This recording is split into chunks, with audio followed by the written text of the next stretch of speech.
আপনারা আমাদের কণ্ঠে অনেক কিছু শুনেছেন। আজকে আরবি সঙ্গীত রায়হান গাবে।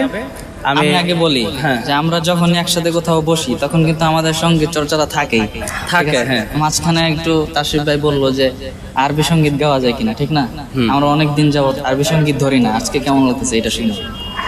একবার রায়হান গিয়েছে, ঠিক আছে, কিন্তু আমার মন ভরেনি, এই জন্য আবার তাকে গাইতে হবে।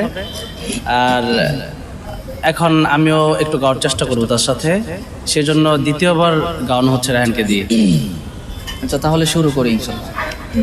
أنت نور الله فجرا جئت بعد العسر يسرا ربنا أعليك قدرا يا إمام الأنبياء أنت في الوجدان حي أنت للعينين ضي أنت عند الحوض ري أنت هاد وصفي يا حبيبي يا محمد يا نبي سلام عليك يا رسول سلام عليك يا حبيب سلام عليك صلوات الله عليك يا نبي سلام عليك يا رسول سلام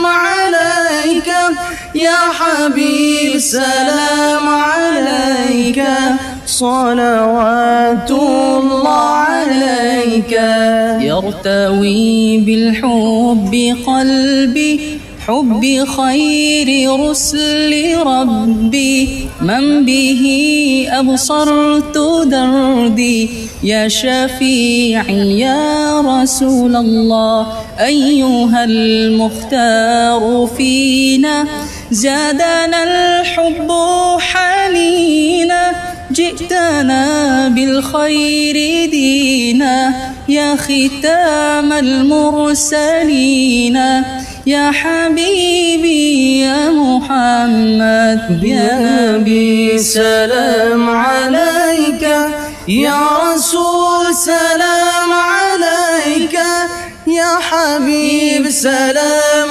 عليك صلوات الله عليك يا نبي سلام عليك يا رسول سلام عليك يا حبيب سلام عليك صلوات الله عليك